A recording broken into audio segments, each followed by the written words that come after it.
What is up, you guys? Welcome back to another one. If you are new to the channel, I'm Gold Pony, and today we are in the new 2020 Honda CR-V, courtesy of Apple Honda in York, PA. And so I wanted to check this one out this year because there have been plenty of changes actually for the 2020 CR-V. Not only that, this thing is insanely reliable. It's rated above average reliability by Consumer Reports, so therefore it is a pretty solid bet to start right there. So what do you say? Let's go ahead and jump right into it. And as always, let's start with pricing. And so of course there will be a few different trim levels for the 2020 CR-V. First one being the LX, starting at $25,050. Then you have the EX starting at $27,560. EXL starting at $30,050. And lastly, the Touring, the one we are in today, starting at $33,250. And so regardless of trim level though, power plant on this one is going to be the same.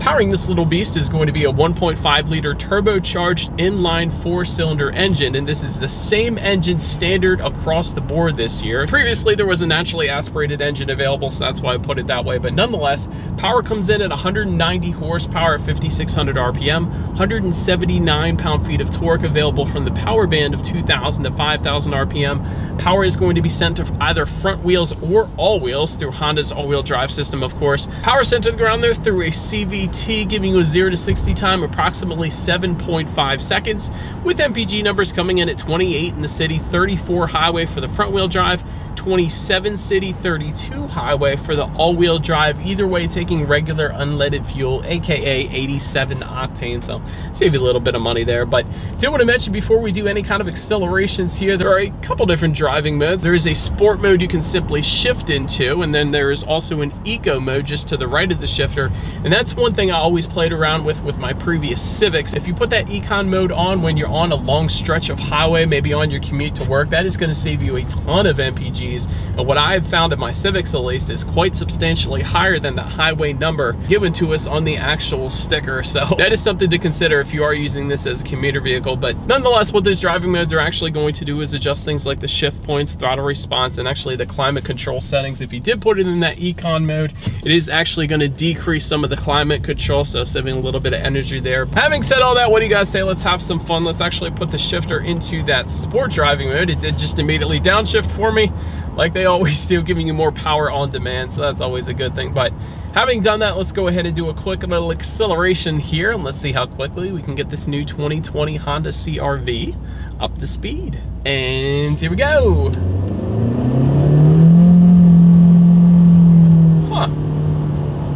Does actually kind of pin you in the back of your seat. Certainly not going to have any issues with merging onto the highway in the CR-V. Kind of surprised there. Then again, on the other hand, I never like CVTs. They're kind of emotionless. They kind of take the joy out of driving a little bit, but still a very impressive acceleration, more than I expected, at least for the Honda CR-V. So that was actually kind of nice. But to go along with that acceleration, as always, braking is equally important. And so up front, you're going to have 11.1 inch ventilated front discs. In the back, 10.2 inch solid rear discs. As far as 60 to 0 goes, it comes in at 116 feet. And for comparison's sake, because that's actually a pretty decent number there, Mazda CX-5 comes in at 123 feet. 2020 Ford Escape also 123 feet. So 116 feet as far as stopping goes is definitely pretty darn good. Better than the competition, I should say. As far as the braking feel goes, definitely excellent. No brake pedal delay in the CR-V, and that is something I do like to mention, because if you jump up actually to the Acura RDX, there's a little brake pedal delay there, so it is kind of nice that the Honda CR-V gets it right there. Anywho, touching on suspension and handling, up front you're going to get a McPherson strut front suspension. In the back, a multi-link double wishbone rear suspension. Also front and rear stabilizer bars. It's all pretty standard for the most part. As far as ride quality goes, it's actually been really nice. I just hit a pothole back there. It certainly soaked that up pretty nicely. So certainly don't see any issues taking the CR-V to Ocean City or any road trips. So that is definitely on point. As far as the steering feel goes, it's actually a little bit on the heavier side. So that kind of surprised me too. Usually when you hop in a CR-V, you expect it to be kind of loosey-goosey and not much emotion there, but it is kind of a heavier weighted steering wheel, which is a good thing. It's not like the typical SUV, which is kind of super loosey-goosey and there's no steering response. Of course, it's not too heavy. I'm just saying it is a nice weight to the steering wheel in the CR-V. As far as cabin noise goes, that has been absolutely excellent. I feel like I can hear myself a lot louder in this car than the previous Civic Si I just got in, but certainly no issues with exterior noises coming into the cabin, so that is certainly on point as well. Then touching on visibility a little bit, I can see perfectly fine out the back. The second row headrests are kind of beefy, but still, because of the shape of the CR-V, you really don't have any issues with visibility, so that is definitely on point as well. But so now that about rounds out the performance segment of this review. Let's now go ahead and take a look at the exterior, because we actually do have a new color for 2020 on this particular CR-V we have today. So let's go ahead and take a look at the exterior of this new 2020 Honda CR-V. All right, you guys, and here it is, the 2020 Honda CR-V with its revised front end for 2020. For instance, that thick chrome bar that used to be to the left and the right of the Honda emblem is now black. That is one of the subtle differences you can find. Silver trim line accenting in the lower portion of the front bumper. That's going to be around the fog lights down there, and kind of accenting the intercooler found on the bottom portion of the front bumper as well. And quite honestly, that's probably the two most noticeable differences up front there, so we're just going to leave it at that. But to the sides, you will find multi-reflector halogen headlights for the LX, EX, and EXL trim levels, and of course they will come with the automatic feature, meaning when it starts to get dark out, they will turn on automatically for you there. And you will actually get LED daytime running lights that will come standard up front as well, of course. If you went with the EX trim level and up, that is going to add those fog lights just below, and you will actually find LED headlights if you were to go with the top of the line Touring trim level that you are currently looking at right now. And so slightly different housings for those headlights too, with the Touring compared to the rest of the three trim levels as well. So I did want to mention that too. And so taking a step back real quick, I did want to mention some of the measurements in case you were parking this in a tight area that you were used to, or a garage or anything like that. As far as the length goes, that comes in at 182.1 inches. Height comes in at 66.5 inches. Width 73 inches even, and up front you will find 8.2 inches of ground clearance in case you have a rocky driveway perhaps on the back roads or anything like that. But let's go ahead now and make our way to the side of this one. Roof rails are actually going to come standard with the Touring trim level only. I do like the silver roof rails too. I like that they're silver instead of just black. A nice little accent color to the roof there. Nonetheless, rear privacy glass, EX trim level and up. That does mean you will not get rear privacy glass if you were to go with the LX trim level. I do want to emphasize that. Chrome window surrounds, of course, will come standard as well. And let's take a look at the side mirrors now. Black powered side mirrors will come with the LX trim level. However, if you go with the EX trim level and up, you will find body colored heated power adjustable side mirrors with integrated turn signals. And again, that is specific to the EX, EXL, and Touring trim levels, in case you were curious there.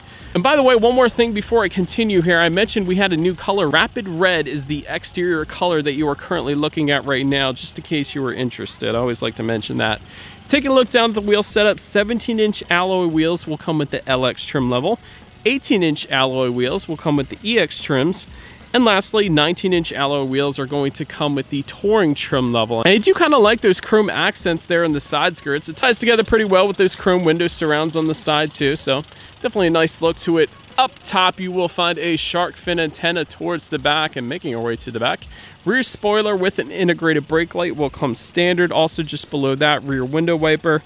And here's the funny thing. They eliminated the chrome around the Honda emblem in the front, and they left it in the back. So I don't know, it's kind of interesting they did that, but nonetheless, I do like the 3D effect to the taillights, if you guys can kind of see that. And it is actually a smoked effect for the 2020 model year. You guys can kind of see those smoked housings to the lights for 2020. That is something they did not have previously, so kind of gives it a more aggressive appearance, so I do like that as well. Then moving down to the bottom here, when it comes to the exhaust outlets, they're actually going to differ amongst the trim levels. They're actually going to be tucked away if you go with the LX, EX, or EXL trim levels. However, if you were to go with the Touring, you will find exposed dual exhaust outlets with chrome tips. So you guys know what we have to do next. As always, here is that exhaust clip.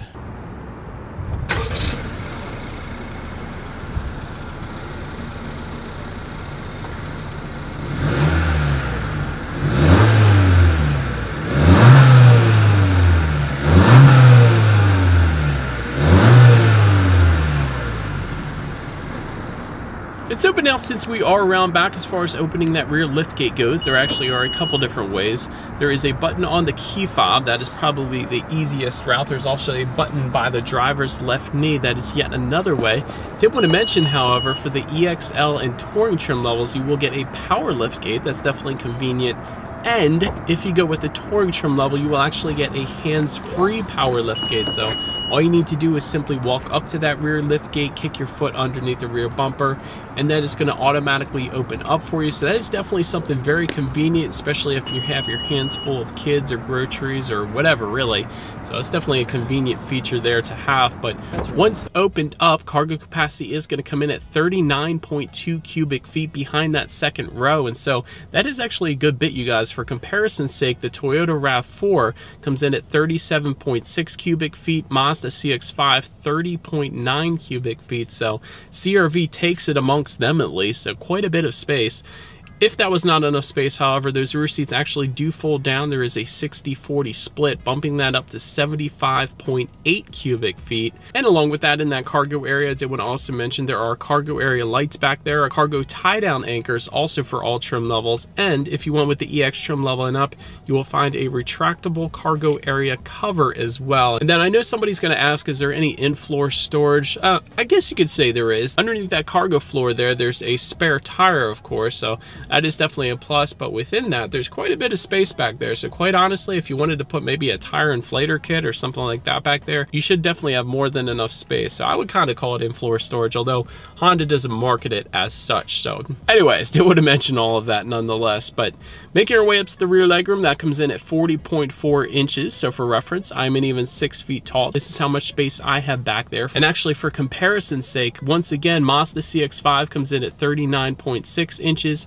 Toyota RAV4 comes in at 37.8 inches. So once again, Honda CR-V takes it as far as rear legroom goes, at least. And also for those rear passengers, they will find a rear center armrest with cup holders for all trims. Also rear ventilation back there for all trim levels as well. It's definitely not something that always comes standard on the bottom trim level, believe it or not. So that's definitely nice.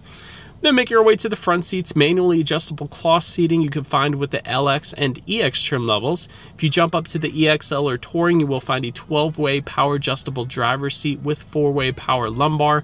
And the EX trim level and up is going to give you heated front seats. Touring trim level is going to give you leather finishes. That's definitely nice. That's what we have today.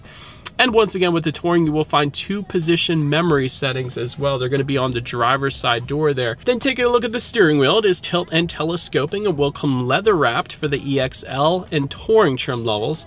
Heated as well if you were to go with the Touring. So on a 40-degree day here in Pennsylvania, that heated steering wheel is definitely quite nice. And by the way, the button's on the right side of the steering wheel in case you were curious where that button was. But nonetheless, let's get to the start up here. Let me show you guys the key here to start. You have your Honda logo on the one side, and when you flip it over, lock, unlock, and that button to pop the rear hatch. And then that circular button on the side there, that is actually a remote start. And so with the EX trim level and up, EX trim level I feel like is really the sweet spot for value with the CR-V, if you ask me at least. You will find a remote start and a push button start as well. The LX isn't going to get either of them, but the EX trim level and up will.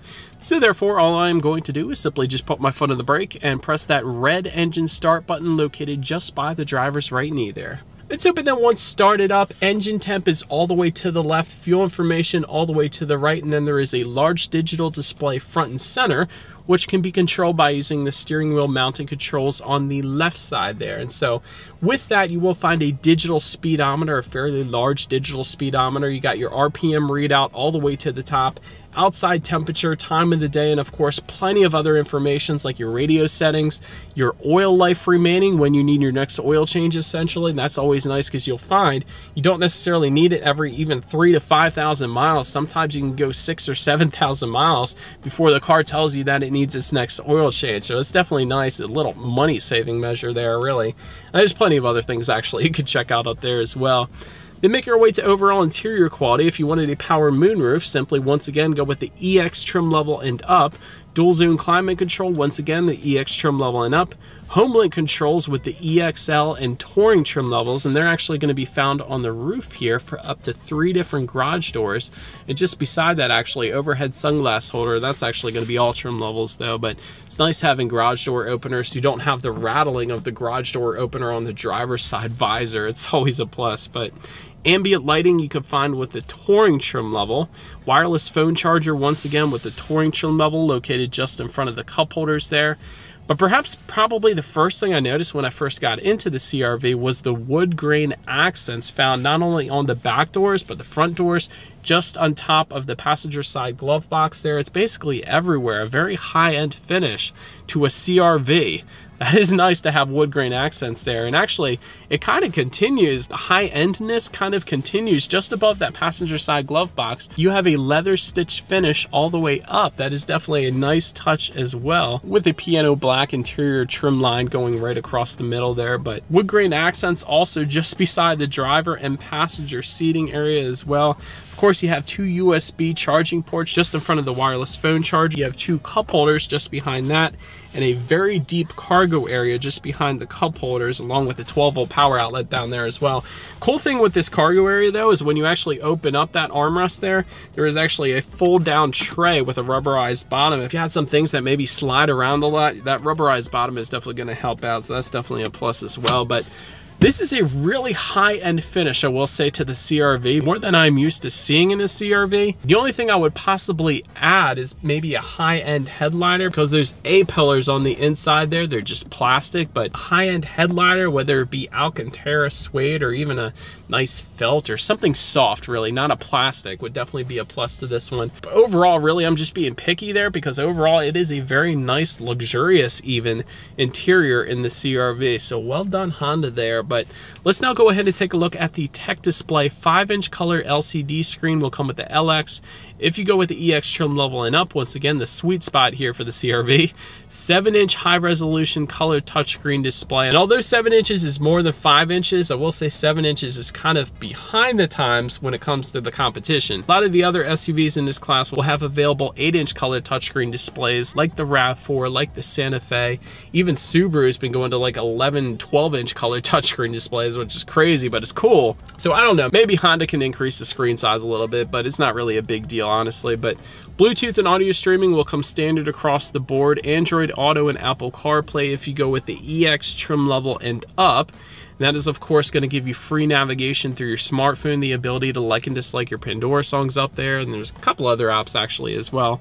Factory navigation is going to come with the Touring trim level, and of course you can check out your radio settings up there as well. And by the way, for each trim level of the CR-V, you will find a different number of speakers when it comes to the sound system. I found that quite entertaining, honestly. LX trim level is going to give you a 4-speaker sound system with 160 watts. EX trim level is going to give you 6 speakers and 180 watts. EXL trim level is going to give you 8 speakers, yet still 180 watts.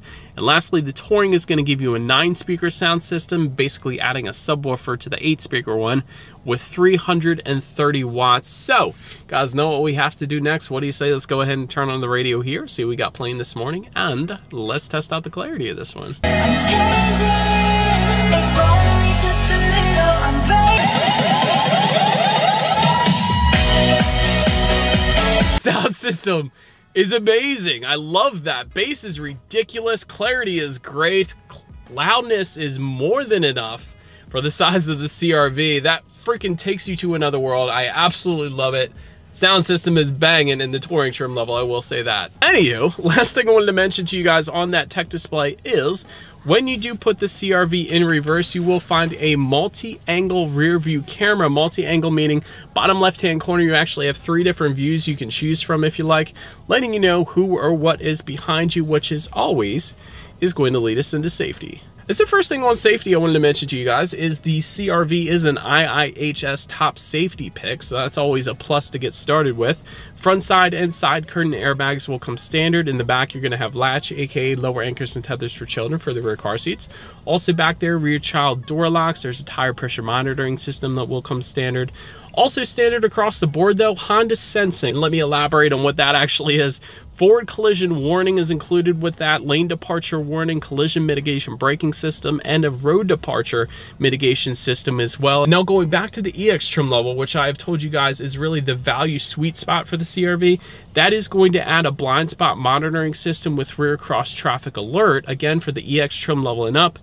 And the EXL and Touring trim levels are also going to add for you an auto dimming rear view mirror. Alright, so but that is about it for this one, you guys. Thank you so much for watching. Feel free to follow me on social media at the bottom of the screen there if you like. If you wanted to support the channel, feel free to buy some merch just below the video. I don't know if I'm talking fast enough for you guys or not, but be sure to hit the subscribe and the bell notification button if you're into new car reviews. Do appreciate you guys watching more than you know, and I will see you guys all in the next video. Stay gold.